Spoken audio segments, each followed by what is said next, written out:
నా పేరు లోకేష్ అండి. యాక్చువల్‌గా మాది చిత్తూరు జిల్లా బంగారుపల్లి మండలము. ఈ మొత్తం హైదరాబాద్‌లో 'మాన్యం మురళీకృష్ణ' ఒక హీరో అండి. 2 సినిమాల్లో యాక్ట్ చేశాడు. 'జట్టి' మూవీ ఒకటి, 'మిస్టర్ కళ్యాణ్' ఒకటి. సో, ఇతను ఉండేది హైదరాబాద్‌లో. మా ఊరొచ్చిందనేసి బంగారుపల్లెము. సో, ఇతను ఏం చెప్పి ఇతను నాకు జ్యోతి అనే ఒక ఫ్రెండ్ వల్ల ఇతను పరిచయమయ్యాడు. సో, పరిచయమైనాక ఇతనికి ఒక 20,00,000 ఏదో అవసరం ఉందనేసి నాకు చెప్పగా నేను 20,00,000 ఇతనికి ఇచ్చాను ఫస్టు. నైన్త్ మంత్ 23లో. సో, దాని తర్వాత ఒక 6 మంత్స్‌గా నాకు నేను సినీ ఫీల్డే కాదు, రైల్వే కాంట్రాక్టర్ చేస్తా ఉంటాను. దాంట్లో మంచి లాభాలున్నాయి. అది సెంట్రల్ గవర్నమెంట్‌కి సంబంధించింది. సో, అది ఏం ప్రాబ్లమ్ ఉండదు. గవర్నమెంట్ మారినా గానీ గవర్నమెంట్‌కి దానికి సంబంధం లేదు. సెంట్రల్ గవర్నమెంట్ అని చెప్పాడు. సో, నేను లైట్ తీసుకొని గమ్మున్నా. మళ్ళీ పదే పదే దీని గురించి చెప్తా ఉంటే సరే ఒకరోజు డీప్‌గా ఎక్స్‌ప్లెయిన్ చేశాడు. మామూలు వైట్ పేపర్ తీసుకొని ఎక్స్‌ప్లెయిన్ చేశాడు. సో, అతను ఏం చెప్పాడంటే ఐఆర్‌సీటీసీ ఇండియన్ సదరన్ రైల్వేస్, ఇది హుబ్లీ స్టేషన్ ఇది.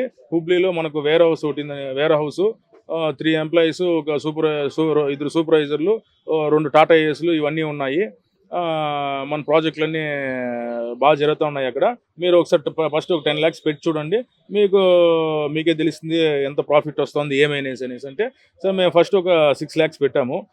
దాంట్లో ఒక ప్రాఫిట్ అయితే ఫస్ట్ వచ్చి 45 డేస్‌కి ఇస్తాడు ఫస్ట్ బిల్లు. సెకండ్ బిల్ నుంచి 30 డేస్‌కి ఇస్తాడు. సో, ఒక 2, 3 మంత్స్ చూసిందనేసి మళ్ళీ ఒక 4,00,000 పెట్టాము. అలా వెంటనే ఇంకా నా ఫ్రెండ్స్, నా బంధుమిత్రులు దీంట్లో కొద్దిగా ఇన్వెస్ట్‌మెంట్ చేసుకుంటూ వచ్చి మొత్తం 2,80,00,000 దీంట్లో మేము పెట్టాము. సో, 1 ఇయర్ మొత్తం ఒక 18 మంత్స్ దాకా అయిందిది. సో, లాస్ట్ ఇయర్ జూలైకి బిల్ స్టాప్ చేసేసాడు. ఏంది ప్రాబ్లమ్‌నా మంత్లీ కమిట్మెంట్స్, చీటీలు, ఈ ఈఎంఐస్ అన్నీ ఉన్నాయి కదా! ఆ అమౌంట్ అంతా ఎత్తి దీంట్లో పెట్టాము యాక్చువల్‌గా బిజినెస్‌లో. సో, అవన్నీ పే చేయాలి కదా! ఏంటి పరిస్థితి అంటే, సో, హుబ్లీలో విజిలెన్స్ వాళ్ళు పట్టారు మంది కొంచెము. కొద్దిగా ప్రాబ్లమ్ అయింది. అది ఒక 2 మంత్స్‌లో క్లియర్ అయిపోతుంది. ప్రతి ఒక్క ప్రాజెక్ట్ మనమే చేస్తున్నాం కాబట్టి విజిలెన్స్ వాళ్ళు పట్టారు. సో, వాళ్ళది ఆడిటింగ్ జరుగుతుంది. మనకు 2 మంత్స్‌లో క్లియర్ అయిపోతుందని చెప్పాడు. September clear అయిపోతుందన్నాడు.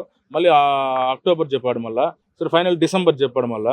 సరే డిసెంబర్‌లో అడిగితే మళ్ళీ ఫిబ్రవరి అని చెప్పాడు. మళ్ళీ ఫిబ్రవరిలో ఏదో ఈ ప్రాబ్లమ్ ఈ మాత్రం ఉన్నది. వాళ్ళ పై అధికారులు పోతే ఇంకోటి ఒకటికి 2, 3 ప్రాబ్లమ్స్ వస్తూ ఉంది. సో, ఇది మనకు ఫైనల్‌గా ఆడ లోకల్ పొలిటికల్‌తో అంతా మాట్లాడాము. సో, మనకు ఏప్రిల్‌కి మొత్తం క్లియర్ అయిపోతుంది. First week or second week మొత్తం క్లియర్ అయిపోతుంది. అంత లోపల మీ ఫ్రెండ్స్ సర్కిల్‌లో మీ పర్సనల్‌గా ఎవరన్నా ఓ రూ. 2 ఇంట్రెస్ట్, రూ. 3 ఇంట్రెస్ట్‌కి ఇస్తే వాడు తీసుకొని అంత లోపల ఈఎంఐస్ అవి ఇవి మొత్తం పే చేసుకుంటారండి. ఒకే తడం మొత్తం నేను క్లియర్ చేస్తా అని చెప్పాడు. సో, మేము అలానే చేసాం. సర్లే ఇతను నమ్మాం కదా! వాళ్ళ దగ్గర వీళ్ళ దగ్గర అడ్జస్ట్‌మెంట్‌లు చేసుకొని వాటిని కట్టుకుంటా ఇది చేసుకుంటా వచ్చాము. సో, మధ్యలో ఒకసారి మళ్ళీ నాఫిడ్ వర్క్ అనేసి ఇతను తీసుకొచ్చాడు. దాని గురించి ఎక్స్‌ప్లెయిన్ చేసుకుంటూ వచ్చాడు. సో, ఆళ్ళకి మన దీంట్లో పెట్టేదానికి మా దగ్గర స్తోమత లేదు కాబట్టి మేము నాఫిడ్‌లో అయితే పెట్టలేదు. చాలా మంది నాఫిడ్‌లో పెట్టి మళ్ళీ చాలా మంది మోసపోయారు మళ్ళా. అసలు మొత్తం తిరగా చూస్తే ఇతను రైల్వే కాంట్రాక్ట్ చేయలేదు. అసలు ఈ నాఫిడ్ వర్క్ గాని అసలు టోటల్ ఏం చేయలేదు. మాకు చెప్పిందంతా టోటల్ రాంగ్. సో, ఇప్పుడు అడుగుతామంటే మమ్మల్నే బెదిరిస్తున్నాడు. చంపేస్తాను, పొడి చేస్తాను, కొట్టేస్తాననేసి. ఇప్పుడు డబ్బులు తీసుకునేటప్పుడేమో అంతా హ్యాపీగా ఉండి, ఓ బ్రదర్ లాగా ట్రీట్ చేసి అన్నీ బాగునింది. సో, ఇప్పుడేముందంటే ఇప్పుడు మొత్తం టోటల్ రివర్స్ మా మీదే మాట్లాడుతున్నాడు. మీరు బలింతంగా ఎత్తుకొచ్చి దీంట్లో పెట్టారు. మీరు చేసుకున్నారు. ఆ లాస్ అయింది నేనేం చేసేది? నేను విల్సన్ దగ్గర పెట్టాను. వాడు నన్ను ఈ మాత్రం మోసం చేశాడు. ఫోన్ స్విచ్ ఆఫ్ చేసుకొని పరారైపోయినా అంటున్నాడు. సో, ఫస్ట్ వచ్చిందనేసి నేనే డైరెక్టరు. మొత్తం టోటల్ మందే. దీని కంపెనీ వచ్చండి ఇతనిది, హీరో మురళీకృష్ణ అనే ఇతని కంపెనీ వచ్చి శ్రీ వసుదైక ప్రో వర్క్స్. ఇతనికి మేము ఆన్లైన్ ట్రాన్సాక్షన్ శ్రీ వసుదైక ప్రో వర్క్స్‌కి అతని పర్సనల్ దీనికి చేశాము. నా తరపున ఇంకా 6 మెంబర్స్ దీంట్లో ఇన్వెస్ట్ చేశారండి. టోటల్ మాది 2.8 సిఆర్. సో, ఇప్పుడేమరా అంటే లాస్ట్ ఏప్రిల్ నుంచి కొద్ది ఇష్యూ జరిగింది. అప్పటి నుంచి ఇతను పరారులో ఉన్నాడు. ఫోన్ స్విచ్ ఆఫ్ చేసేశాడు. సో, మా ఊర్లో మేము ఆడ పోలీస్ స్టేషన్‌లో కేసు పెట్టాము. అక్కడ వెంటనే మళ్ళీ గుంటూరులో అయింది. మళ్ళీ విజయవాడలో అయింది. సో, ఇప్పుడు హైదరాబాద్‌లో కేసు అయింది. సో, హైదరాబాద్ పోలీసోళ్ళు బాగా సపోర్ట్ చేసి చేస్తున్నారండి. వాస్తవాలు తెలుసుకొని చాలా థ్యాంక్స్ అండి. సీఐ గారికి, ఎస్ఐ గారికి అంతా. సో, మన హైదరాబాద్ సీఎం గారికి చాలా థ్యాంక్స్ అండి. సో, నేను ఇప్పుడు కోరేది ఏమరా అంటే ప్రజలు దీంట్లో ఇతన్ని నమ్మి దీంట్లో పెట్టిన వల్ల చాలా మంది రోడ్డుకి వచ్చేసారండి. చాలా లైఫ్‌లు స్పాయిల్ అయిపోయినాయి. ఇప్పుడు చెప్పాలంటే యాక్చువల్‌గా ఎలానో ఉన్నాను. ఇతను నమ్మి చేసిన దానికి మొత్తం ఇప్పుడు అసలు 1% ఇతనికి ఏం కనికరం లేదండి. మొత్తం డెడ్ ఆపోజిట్‌గా మాట్లాడుతున్నాడు. సో, తీసుకునేటప్పుడు ఎంత మంచిగా ఉన్నాడో ఇప్పుడు దానికి డబుల్ రివర్స్ అయ్యి మాట్లాడుతున్నాడు. ఇప్పుడు నువ్వు తప్పు చేసినావంటే అందరిని కూర్చోబెట్టుకొని మాట్లాడి సర్ది చెప్పి ఇప్పుడు హుబ్లీకి పోయిందనేసి అతను విల్సన్ అనేవాడు అతను చూడాలి కానీ ఇతను కోల్ షెడ్లు వేసి నేను ఇస్తాను వాడు మాత్రం నేను మోసం చేయను ఈసీ కోల్ ఫార్మ్స్ పెడతానంటే ఇతను పెట్టేది ఎప్పుడు ఇచ్చేది ఎప్పుడు అండి? అంత లోపల జనాలు ఉంటారా? అంత లోపల ఎందుకు ఉంటారో ఎందుకు పోతారో తెలియదు అసలు. ఇప్పుడు ఈఎంఐస్ వాళ్ళందరూ ఫుల్ హెవీ టార్చర్ అయిపోతాండి. ఈ చీటీలు వేసి ఉండే వాళ్ళది ఫుల్ టార్చర్ అయిపోతాండి.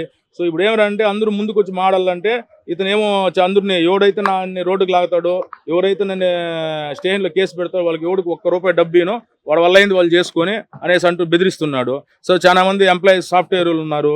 సో డైరెక్టర్లు ఇట్లా ఉన్నారు. ఎక్కడైతే మీడియా మీదకి వస్తే అవి జాబులు గీబులు పోతే ఇంక మొత్తానికి శుద్ధంగా రోడ్డు పైకి వచ్చేస్తామనేసి రాలేకుండా కొంచెం పక్కన వండుకొని ఇచ్చేస్తున్నారు.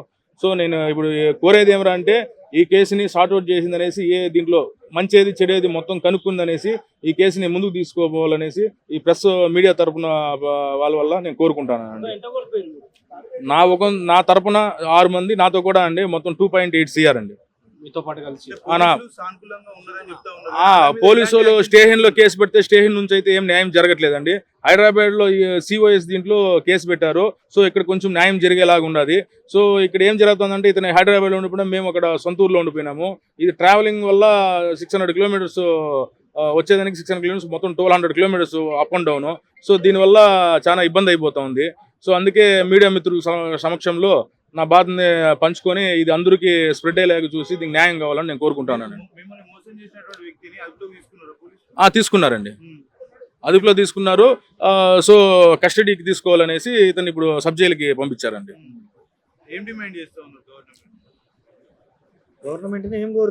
నేను గవర్నమెంట్ కోరేది ఏమందంటే ఇతన్ని స్టేషన్లో సిఐ తరఫున డిఎస్పీ గారిని కోరుకుంటాను ఏంటంటే ఇతన్ని అరెస్ట్ చేసిందనేసి ఇతన్ని ప్రతి ఒక్క రూపాయి ఏం చేశాడు, ఇతను నిజంగానే మోసపోయాడా లేకపోతే ఇతనే స్కామ్ చేశాడా అనేది మాకు కావాలండి. మేము విచారించిన పట్ల ఇతనే స్కామ్ చేసిన అనేసి మాకు తెలుస్తూ ఉండదు. అందుకే మేము ప్రెస్ ముందుకు ఈరోజు వచ్చామండి. ఇది చేసిండేది ఆంధ్ర పోలీసు అంతే అండి. ఆంధ్ర పోలీసులు ఏముందంటే స్టేషన్ లో కేసు అసలు యాక్చువల్గా కేసే తీసుకోలేదండి. సో మాది బంగారుపల్లిలో అయ్యింది, గుంటూరులో కానీ విజయవాడలో కేసు తీసుకోలేదు. మళ్ళీ వాళ్ళు పై అధికారుల నుంచి ప్రెజర్ చేస్తే కేసు తీసుకున్నారు.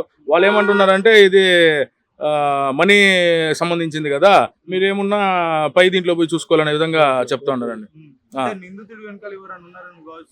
నిందితుడు వెనకాలంటే ఇది కొందరు పేర్లు ఉన్నాయండి, అది నేను చెప్పదలుచుకోలేదు.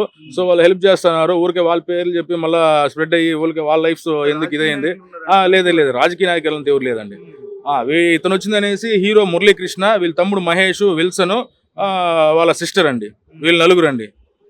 ఈ కంపెనీకి వచ్చిందనేసి డైరెక్టర్స్ హీరో కృష్ణ గారు అండ్ వాళ్ళ అక్క విజయలక్ష్మి. అతను మురళీకృష్ణ అని, ఎంబి మురళీకృష్ణ అని మామూలుగా సినిమాల్లో తిరిగేవాడు అండి. సినిమాల్లో చేసేవాడు హీరోగా అంటే ఒక 2 సినిమాలు తీసాడు ఒక మాదిరిగా సినిమాలు. ఆ తర్వాత అసిస్టెంట్ డైరెక్టర్లు, అసోసియేట్ డైరెక్టర్లు ఇట్లాంటి వాళ్ళ ద్వారా పరిచయాలు పెంచుకుని, అందరితో పరిచయాలు పెంచుకుని వాళ్ళ ఫ్రెండ్స్ వాళ్ళ సర్కిల్లోకి చేరి నేను ఒకరోజు రేంజ్ రోవర్ డైరెక్ట్గా రేంజ్ రోవర్ కార్ వేసుకొచ్చాడు. రేంజ్ రోవర్ కార్ వేసుకొచ్చి నేను ఇట్లా హుబ్లీలో రైల్వే కాంట్రాక్ట్లు చేస్తున్నాను, నాకు అక్కడ గోడౌన్లు ఉన్నాయి, అవి ఉన్నాయి అని అందరినీ నమ్మించాడు. ముందు చిన్న చితకగా 10 లక్షలు 20 లక్షలు అట్లా తీసుకున్నాడు అందరి దగ్గర. వాళ్ళందరికీ తిరిగి మళ్ళీ వాళ్ళ డబ్బులే వాళ్ళకి ఇచ్చినట్టు ఇచ్చేవాడు. ఆ తర్వాత ఇక కొంతమంది పెద్ద వాళ్ళు నాకు తెలిసి ఒక పెద్ద రైటర్ని కూడా అడిగాడు. ఆ రైటర్ పెట్టలేదు. ఎందుకు కొద్దిగా ఆ రైటర్ కూడా ఆర్థిక కారణాల వల్ల, ఇబ్బందుల వల్ల ప్రస్తుతం పెట్టే పరిస్థితులు పెట్టలేదు. లేకపోతే అతను వచ్చుంటే ఇంకా చాలా పెద్దగా ఉండేది. ఇక అందరు అతని టార్గెట్ అలా కేవలం సాలరీడ్ ఎంప్లాయీలు, మధ్యతరగతి వాళ్ళు, చిన్న వ్యాపారస్తులు ఇట్లాంటి వాళ్ళని టార్గెట్ చేసి వాళ్ళు ఎవరైతే సిబిల్ స్కోర్లు ఇవన్నీ బాగున్నాయో వాళ్ళని టార్గెట్ చేసి, అట్లాగే వాళ్ళ వైఫ్లు ఎంప్లాయీలు అయితే వాళ్ళ వైఫ్లు కూడా, అలాగే హౌస్ వైఫ్లు అయితే వాళ్ళ పేరు మీద సొంతంగా మళ్ళీ శాలరీలు క్రియేట్ చేసి TDSలు కట్టించి వాళ్ళ ద్వారా కూడా లోన్లు తీపిచ్చి అన్ని తీసి చేశాడు. అన్ని తీసి ఒక సంవత్సరంన్నర ఇచ్చినట్టున్నాడు. నేనైతే జనవరిలో చేరాను, 25 జనవరిలో చేరాను. నాకు ఒక 4-5 నెలలు ఇచ్చాడు నాకు. తర్వాత అందరికీ జూలై 25 నుంచి 2025 జూలైలో ఆపేశాడు. ఏమో కారణం ఏంటంటే నాకు అక్కడ ఇన్స్పెక్షన్ జరిగింది, విజిలెన్స్ ఆడిట్ జరిగింది. ఈ కొన్ని సంవత్సరాలకు ఒకసారి జరుగుతాయి, ఎప్పుడూ జరగవు, ఆగిపోయినాయి. మన డబ్బులు డిసెంబర్ ఈ త్రైమాసికం ఈ క్వార్టర్కి కానీ లేదా ఫైనాన్షియల్ ఎండింగ్ కానీ వస్తాయి మన డబ్బులు. మీ డబ్బులు ఎక్కడికి పోవు, ఇది నేను చచ్చిపోయేదాకా ఉంటుంది ఈ వ్యాపారం, ఎవరు కంగారు పడకండి. కాకపోతే 4 నెలలు కష్టం ఉంటుంది, తర్వాత ఇది ఇది 10 ఏళ్ళు జరుగుతుంది వ్యాపారం, అప్పుడు అందరికీ నేను 100% లాభాలు ఇచ్చేస్తాను, లాస్ అయిన ద్వారా అది ఇది చెప్పి ఏప్రిల్ దాకా లాక్కొచ్చాడు. ఆ ఏప్రిల్ దాకా లాక్కొస్తే అందరూ ఏంటంటే ఇప్పుడు అందరూ ఎవరైనా లోన్లు అంటే పర్సనల్ లోన్లు ఒక్కొక్కరికి 2.5 3 లక్షలు పర్సనల్ లోన్లు ఉన్నాయి. నా ఒక్కడికే 10 లక్షలు చీటీలు కడుతున్నాను నేను నెలకి, అప్పులు నెలకు 10 లక్షలు కట్టాల్సి వస్తాను. ఆ తర్వాత అందరూ వచ్చేసరికి ఏప్రిల్లో ఇస్తాను అన్నాడు. ఫిబ్రవరిలో అందరం వెళ్ళాం ఇంటికి. నేను వ్యాపారం చేయట్లేదు, నేను అక్కడ విల్సన్ ఏదో పేరు విల్సన్ దళపతి, అతని ద్వారా నేను హుబ్లీలో అతని ద్వారా చేశాను వ్యాపారం. అతను ఆఫీస్లో కనపడతలేదు, నాకు డిసెంబర్లో డబ్బులు ఇస్తాను, అతను వెళ్ళిపోయాడు, నేను సబ్ కాంట్రాక్టర్లు చేశాను అన్నాడు. మరి సబ్ కాంట్రాక్టర్లు చేస్తే నువ్వు ఇన్వెస్ట్మెంట్ మాకు ఇంత నీ పేరు మీద ఎందుకు తీసుకున్నావు, సబ్ కాంట్రాక్టర్లు ముందెందుకు చెప్పలేదు అని అడిగితే మాట్లాడతలేదు. నువ్వు ఆ రైల్వే కాంట్రాక్ట్లో పెట్టిన వివరాలు ఇవ్వు అన్నాను, అది కూడా చూపించలేదు. ఆ తర్వాత అతను ఒక 3 ఏళ్ల నుంచి 100 డ్రీమ్ ఫౌండేషన్ అని ఒక అరటి బండి అంత బండి, దాని మీద ఒక రోడ్డుని పోయి ఒక 3-4 పెట్టి అన్నదానం చేస్తున్నా ఇన్ని వేల మందికి చేశా, 100 మందికి చేశా అన్నాడు. వాటికి సంబంధించిన ట్రస్ట్ ఆన్లైన్ చూపి లెక్క చూపమంటే అది కూడా లేదు పోలీసుల దగ్గర. 2 స్టేషన్ పోలీసులు విజయవాడలో ఎఫ్ఐఆర్లు వేయించాం. ఒక రోజు వచ్చాడు, వేస్తే ఉంది 2 రోజులు స్టేషన్లో ఉంటా, బెయిల్ తీసుకుని బయటకు వస్తా, మీరే తిరుగుతారు పోలీస్ స్టేషన్ చుట్టూ,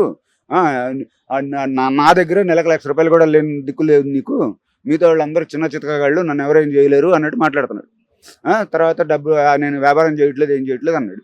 ఆ తర్వాత మళ్ళీ డిసెంబర్లో నా దగ్గర ఇంకో 1.5 చెట్లు పాడలేదు, నేను అవి బాడు అని వచ్చాడు. నువ్వు ఇక్కడికే ఇవ్వట్లేదు డబ్బులు, ఇప్పుడు ఈ డబ్బులు ఇవ్వట్లేదు అంటే ఆ డబ్బులు వస్తాయి, ఇప్పుడు ఈ డబ్బులు ఆగిపోయినాయి, నేను పల్సెస్ వ్యాపారం అంటే పప్పు ధాన్యాలకు సంబంధించి నాబార్డు ద్వారా మనకు వస్తాయి, అవి చేస్తే మనకు లాభాలు వస్తాయి, పెట్టమన్నాడు. నేను పెట్టలేదు. ఆ బాధితులకు కూడా నేను కోళ్ల ఫారాల బిజినెస్ స్టార్ట్ చేస్తున్నా, పల్సెస్ బిజినెస్ స్టార్ట్ చేస్తున్నా, ఇందులో పెట్టండి, అప్పుడు మీ డబ్బులు వస్తాయి, లేదంటే రావు అన్నట్టు మాట్లాడాడు. ఒక అతను కాలు తగ్గిపోతే కనీసం 20 లక్షలు ఇవ్వండి, కాలు దిగిపోయింది యాక్సిడెంట్లో అని అడిగితే నా దగ్గర లేవు వస్తుంది అన్నాడు. నేను ఒకరోజు ఫోన్ చేసి ఇట్లా ఆడెంత తెలివైనడు అంటే వాట్సాప్ కాల్ చేస్తాడు, నార్మల్ కాల్ చేయడు, రికార్డ్ చేస్తామని. మనకేమో అంత జ్ఞానం లేక మన మామూలు కాల్ చేస్తూ ఉంటాం వాట్సాప్లో. అడిగితే సస్తే చావండి, ఎవరికేంటి సస్తే చావండి, అందరు చాలా బాధల్లో ఉన్నారు, నాకైతే నాకు ఒకసారి స్ట్రోక్ కూడా వచ్చింది, నాకు తెలియకుండా స్ట్రోక్ వచ్చింది నాకు అసలు. అయితే ఇంత ఇబ్బందుల్లో ఉన్నాను నేను అని చెప్తే ఏదో ఒక మ్యాటర్లో సస్తే చావండి, ఎవడేం చేస్తారు, తీసుకున్నంతకాలం తీసుకున్నారు, నేను తీసుకోలేదు, మిగతా వాళ్ళందరూ తీసుకున్నంతకాలం తీసుకున్నారు, సరే మీరు తీసుకోలేకపోవచ్చు, మీరు ఆగిపోయి ఈ రకంగా మాట్లాడుతున్నారు. పోలీస్ స్టేషన్లో కూడా ఇట్లా కూర్చుని చేతులు మడుచుకుంటా కాలు మీద కాలు వేసుకుని కూర్చుంటున్నాడు. సమాజంలో ఇన్ని జరుగుతూ ఉన్నాయి మోసాలు, మీకు కొద్దిగా డౌట్ రాలేదా? అంత పెద్ద నాకు డౌట్ వచ్చింది, కరెక్టే డౌట్ వచ్చింది. చీటీలు పెడుతుంటే డౌట్ వస్తే నేను అతని ద్వారా పెట్టలేదు, ఫ్రెండ్ ద్వారా పెట్టాను, వాళ్ళందరికీ వస్తున్నాయి. వాళ్ళేమో అతను గుడ్డిగా నమ్మారు, పూర్తిగా గుడ్డిగా నమ్మి అతను అడిగేప్పటికి లైసెన్స్ చూపమని అడిగితే అందరూ మనకు ఆ లైసెన్స్ చూపిస్తే మనం కూడా తెచ్చుకుంటామని, అతను చూపించలేదు, అది ఇది రకంగా చెప్పాడు. సమాజంలో మోసాలు జరుగుతున్నాయి. నేను ఎందుకు పెట్టా, నేను ఒకసారి అపార్ట్మెంట్లు కట్టి రియల్ ఎస్టేట్ చేసి ఇరుక్కుపోయి డబ్బులను బయటకు రాక. మీరేం చేస్తుంటారు? నేను గవర్నమెంట్ ఆఫీసర్, నేను రాక ఇందులో తప్పనిసరి పరిస్థితులు ఎందుకు దిగా నేను అనుకున్నాను ఇది మోసం ఉన్నా తెలిసిన సరే 14 నెలల్లో అంటున్నాడు కదా, 14 నెలల్లో అక్కడికి బాడు 14 నెలల్లో వస్తాయి, సరే అసలు వచ్చేస్తున్నా బాగుంటుందని భయపడుతూనే దిగాను నేను. మిగతా అందరూ ఎంతో స్కామ్ జరిగిందండి నాకు తెలిసి. అతని నోటు ద్వారా 70 కోట్లు నాకు తెలిసి, అంతకన్నా 100 పైనే ఉంటుంది. నేను ఒక్కడు నాది 1,70,00,000, నా ఫ్రెండ్ ఒకటి 4 కోట్లు, నాకు తెలిసిన వాళ్ళే 30-40 కోట్ల దాకా ఉన్నాయి. ప్రస్తుతం అయితే ఎకనామిక్ ఆఫెన్సింగ్ లో కేసేశారు, జైల్లో వేశారు. ప్రస్తుతం ఎకనామిక్ ఆఫెన్సింగ్ లో వేశారు, ప్రస్తుతం నడుస్తుంది. మేము ఇక దీని ద్వారా మరి 2 రాష్ట్రాల ముఖ్యమంత్రులని, 2 రాష్ట్రాల డీజీపీ గారులని ఇలా అభ్యర్థిస్తున్నాం, పూర్తి స్థాయిలో విచారణ జరిపి. ఎందుకంటే ఇక్కడ అందరూ బాధితులందరూ ఎవరు అంత పెద్ద ధనవంతులు ఎవరు లేరు, అందరూ మధ్యతరగతి వాళ్ళు వీళ్ళే ఉన్నారు, సాలరీడ్ ఎంప్లాయీస్. సో వీళ్ళకి కాస్త న్యాయం జరిగేలా విచారణ చేసి బాధితులకు న్యాయం చేయమని అభ్యర్థిస్తున్నాం. First of all Cyberabad commissionerate DCP సార్కి వెరీ బిగ్ థ్యాంక్స్ ఈ కేసుని ఎఫ్ఐఆర్ చేసినందుకు. అండ్ ఇందులో ఉన్న సివియారిటీస్ని, ఇందులో ఉన్న చీటింగ్ అండ్ ఫ్రాడ్ని ఇదంతా అర్థం చేసుకొని ఎఫ్ఐఆర్ చేసి మాకు సపోర్ట్ చేసినందుకు. So we're it's really great support from DCP department. So ఇక్కడ మెయిన్ జరిగింది ఏంటంటే ఎన్డీఆర్ విపాస శంకర్పల్లి అనే ఒక వెంచర్లో అక్కడున్న విల్లాస్ని ఫిడో ఆఫీస్ ద్వారా సేల్ చేయమని చెప్పేసి అథెంటికేషన్ ఇవ్వడం జరిగింది. బిల్డర్ అనే పర్సన్ ఎవరైతే ఉన్నారో దుర్గారెడ్డి అనే పర్సన్. సో ఆ ఫిడో అనే ఈ ఓనరు రాజేష్ అని ఎవరైతే ఉన్నారో, నకరకంటి రాజేష్, అతను అది ఇంకొక సంబంధం లేని వ్యక్తి ఇందులో ఉన్నాడు, క్రాంతి కుమార్ అని చెప్పేసి. అతను ఫిడోలో ఏంటి అనేది కూడా మాకు తెలియదు ఇప్పటికీ. అతను అండ్ బేసిక్గా మా ప్రొఫైల్ ఎవరైతే మురళీకృష్ణ తీసుకెళ్ళాడో, ఈ హోమ్ లోన్స్ చేస్తాను, 1 ఇయర్లో హోమ్స్ని అమ్మేస్తాను, రిటర్న్ తెస్తాను, 1 CR ప్రాఫిట్ ఈజీగా తీసుకొస్తాను, ఆ ప్రాఫిట్ కూడా లీగల్ అండ్ ఎథికల్గా ఉంటుంది, ఎక్కడ మీకు ఇబ్బంది ఉండదని చెప్పేసి నన్ను మా వైఫ్ని పదే పదే దీని గురించి ఫాలోఅప్ చేయించి, ఒప్పించి, కన్విన్స్ చేసి, కన్ఫ్యూజ్ చేసి ప్రొఫైల్స్ని తీసుకెళ్ళిపోయాడు ఫైనల్గా. అంతకుముందు కూడా నాకు 2-3 ప్రాపర్టీస్ చూపించి నన్ను రెగ్యులర్గా ఫాలోఅప్ చేశాడు. 2-3 కోట్లు మినిమమ్ మనం తేవాలి, దీని మీద పెట్టాలి, ఇన్వెస్ట్ చేయాలి, ఇది కరెక్ట్ టైము, ఇది టీఆర్ఎస్ గవర్నమెంట్లో మంచి హైక్ ఉంది రియల్ ఎస్టేట్ అని చెప్పేసి మమ్మల్ని బాగా ఇది చేశాడు. సో తర్వాత సర్టెన్ పాయింట్లో ఇంకా మా నుంచి కన్సెంట్ తీసుకొని మా ప్రొఫైల్స్ బ్యాంక్లో పెట్టి ఎన్డీఆర్ విపాస్ అనే దాంట్లో 4 విల్లాలు తీసుకోవడం జరిగింది. ఆ 4 విల్లాలకు నా అకౌంట్ నుంచే 1,40,00,000 రూపాయలు అడ్వాన్స్ కింద పంపించారు బిల్డర్కి. అండ్ రిమైనింగ్ అమౌంట్ బ్యాంక్ నుంచి తీసుకుంటున్నామని చెప్పేసి మాత్రమే మాకు చెప్పారు. తర్వాత అందులో వర్క్ ఆర్డర్ కాన్సెప్ట్ ఏదైతే ఉందో అది వాళ్ళ అమౌంట్ వాళ్ళ చేతుల్లోకి వచ్చేంత వరకు మాకు క్లియర్గా దాని మీద క్లారిటీ లేదు. నేను మా వైపు సాఫ్ట్వేర్ అవ్వడం వల్ల మాకు రియల్ ఎస్టేట్ మీద zero knowledge. And before that మా సిబిల్లో జీరో లోన్స్, మాకు లోన్స్ కూడా ఏం లేవు, క్లియర్గా మా సిబిల్ ఉండే. సో ఇది అడ్డం పెట్టుకొని చెప్పేసి స్నేహం అనే ఒక ఇది చెప్పి ద్రోహం అనేది చేశారు వీళ్ళు ఫైనల్గా. సో మాకు తెలిసిన సమయానికి ఈ వర్క్ ఆర్డర్ అమౌంట్ ఏదైతే బిల్డర్కి పోకుండా వీళ్ళ చేతుల్లోకి వచ్చిందో 2,80,00,000, అది అది వీళ్ళు సెటిల్ చేసుకోవడం జరిగింది, క్రాంతి కుమార్, రాజేష్ కుమార్ అని. మేము 3 monthsలో లోన్లు క్లోజ్ చేస్తాం, మీ ప్రొఫైల్స్ బయటికి తెస్తామని చెప్పి మాకు 100 రూపీస్ అగ్రిమెంట్ రాపిచ్చారు స్టాంప్ పేపర్ మీద. సో ఈ స్టాంప్ పేపర్ ప్రకారం 2025 జూన్కి మా మీద ఉన్న 7 కోట్ల లోన్లు క్లియర్ అయిపోవాలి. సో జూన్లో మేము వాళ్ళని క్లోజ్ చేయమని చెప్తే క్రాంతి అనే person pre closure letters raise చేయండి, అవి తీసుకెళ్ళి నేను క్లోజ్ చేస్తానని చెప్పేసి అన్నాడు. అతని మాటలు నమ్మి నేను ప్రీ క్లోజర్స్ చేశాను. ఎలా క్లోజ్ చేస్తావంటే నా దగ్గర ఉన్న అమౌంట్ నేను కడతాను, బిల్డర్ దగ్గర ఏదైతే అమౌంట్ ఉందో ఎన్డీఆర్ రెడ్డి దగ్గర అతను రిటర్న్ కడతారని చెప్పేసి అన్నాడు. జూన్ అయిపోయింది, జూలై అయిపోయింది, ఆగస్ట్, సెప్టెంబర్, ఇంకా ఇలాగా మమ్మల్ని బాగా వేధించసాగారు వాళ్ళు. ప్రతి నెల ఈ నెల ఎండింగ్లో చేస్తాను, ఈ నెల స్టార్టింగ్లో చేస్తాను అని చెప్పేసి ఇప్పటి వరకు తీసుకొచ్చారు క్లోజ్ చేయకుండా. అండ్ మా సిబిల్ మొత్తం ఎఫెక్ట్ అయింది. ఇప్పుడు మాకు లోన్స్ కూడా రావు. అండ్ 2 చిన్న పిల్లలు ఉన్నారు. సో వాళ్ళ ఎడ్యుకేషన్కి, మా ఫ్యూచర్లో హౌస్ కొనుక్కోవాలన్నా మాకు లోన్స్ లేకుండా చేశారు. సో మేము ముఖ్యంగా కోరేది ఏంటంటే, సో ఈ ప్రాసెస్లో ఇదంతా ఈ ప్రాపర్టీస్ ఏవైతే ఉన్నాయో ఎన్డీఆర్ విల్లాస్లో అవన్నీ అగ్రిమెంట్ బేసిస్ ప్రాపర్టీస్, నా మీద రిజిస్ట్రేషన్ కూడా కాలేదు. మరి బ్యాంక్స్ కూడా 90% ఆల్మోస్ట్ 80%, 85% లోన్స్ ఇష్యూ చేశాయి. మరి బ్యాంక్ ఎంప్లాయీస్ ఎందుకు అంత అమౌంట్ రిలీజ్ చేశాయి బిల్డర్కి, వర్క్ ఆర్డర్కి? ఇచ్చిన అమౌంట్ వీళ్ళు ఎందుకు వ్యాలిడేట్ చేసుకోలేదు వర్క్ ఆర్డర్ రిలేటెడ్ అనేది కూడా మాకు క్వశ్చన్ మార్క్ ఇప్పటికీ మిగిలిపోయింది. అండ్ దాని ఈఎంఐలు నెలకు 6 లక్షల రూపాయలు వస్తాయి. అవి 4 నెలల నుంచి కట్టకుండా చేతులు ఎత్తేసిండ్రు. ఎవరైతే మాకు కమిట్మెంట్ ఇచ్చారో క్లోజ్ చేస్తాం, మిమ్మల్ని బయటపడేస్తామని. ఇప్పుడు వాళ్ళు ఎలాగంటే ఇంకా మా ఈ స్టోరీలో వాళ్ళు మాకు చాలా థ్రెట్ అయిపోయారు. ఇంకా మేము సూసైడ్ చేసుకుంటామని చెప్పేసి నేను జనవరిలో వాట్సాప్లో మెసేజ్ కూడా చేశాను. ఈ సూసైడ్కి రీజన్ మీరు అండ్ బిల్డరు ఎవరైతే ఉన్నారో ఎవరు అమౌంట్ బ్యాంకు రిటర్న్ కట్టలేదు, you are all the victims అని చెప్పేసి చెప్పిన. అప్పుడు నన్ను ఒక వాయిస్ మెసేజ్ పెట్టి కన్విన్స్ చేసుకున్నారు ఒక 10 days. తర్వాత సేమ్ స్టోరీ కంటిన్యూ అవుతుంది. సో ఇప్పటికీ బ్యాంకులో డ్యూస్ అలాగే ఉన్నాయి. ఏదైతే వీళ్ళ దగ్గర ఉందో అది బ్యాంకుకి వెళ్ళిపోయి నా సిబిల్ మొత్తం ఇంపాక్ట్ అయ్యి మేము బాగా లాస్ అయిపోయాం, చేతిలో డబ్బులు పోగొట్టుకొని. సో ఇది త్రూ డీసీపీ ఏదైతే మేము ఎఫ్ఐఆర్ వేసినామో పోలీస్ సమక్షంలోనే మాకు న్యాయం జరగాలి. మేము వాళ్ళని ఇంతవరకు ప్రైవేట్గా ₹1 అడగలేదు. మా పర్సనల్ బెనిఫిట్ కోసము బ్యాంకు డబ్బులు బ్యాంకు కట్టి ఏదైతే వాళ్ళు మాకు ₹1 కోటి ఇస్తానని చెప్పేసి మురళీకృష్ణ ప్రామిస్ చేశాడో ఈ ప్రాసెస్లో, ఇది నాకు మురళీకృష్ణ ఇచ్చిన స్టేట్మెంట్ ఇది. ఇందులో ₹1 నుంచి ₹1,25,00,000 ఇస్తానని చెప్పేసి దీంట్లో రాశాడు క్లియర్గా. సో ఇందులో ఇది కూడా నేను అడగలేదండి, వాళ్ళే మాకు చెప్పించి ట్రస్ట్ గెయిన్ చేశారు మా దగ్గర. ఇందులో ₹1 నేను ఇనిషియల్గా అడగలేదు, ఎవరిని అడగలేదు. ఇప్పుడు నేను అడిగేది ఒకటే, బ్యాంక్లో ఉన్న డ్యూస్ క్లియర్ చేయండి, మా సిబిల్ పోయింది, మా ఫ్యామిలీని బయటపడేసేయండి కాంపెన్సేషన్ కింద. అది కూడా పోలీస్ సమక్షంలోనే జరగాలి, ఎందుకంటే ప్రైవేట్గా తీసుకోవడం నాకు ఇష్టం లేదు. మీరు ₹1 ఆఫ్లైన్ ఇచ్చినా కూడా నేను తీసుకోను. సో పోలీస్ స్టేషన్కి వచ్చి ఇదిగో ఇంత సెటిల్ చేస్తున్నాను, మీ ఫ్యామిలీని ఇంత ఇంపాక్ట్ అయింది, ఇంత డ్యామేజ్ అయ్యిండ్రు అని చెప్పేసి ఆ పక్క బిల్డర్ దుర్గారెడ్డి గారు ఎన్డీఆర్ విపాస వెంచర్ నుండి ఆయన రావాలి. ఈ మధ్యలో ఈ మీడియేటర్స్ ఎవరైతే ఉన్నారో క్రాంతి కుమార్, రాజేష్ అండ్ ఈ మురళీకృష్ణ మా ప్రొఫైల్ తీసుకెళ్ళినాడు, వీళ్ళంతా పోలీస్ స్టేషన్కి వచ్చి మాకు జరిగిన లాస్ అనేది వాళ్ళు ఫుల్ఫిల్ చేయాలండి. లేదంటే ఇంకా మాకు సూసైడ్ తప్ప వేరే ఈ ఆప్షన్ కనిపించలేదు. లిటరల్లీ మేము ఇంకా జీరో డౌన్ఫాల్లోకి వచ్చేసినాం. ఇది నా డిమాండ్ అండి. ఓకే. అండ్ మీడియా కూడా వెరీ బిగ్ థ్యాంక్స్ అండి ఇది కవర్ చేసినందుకు.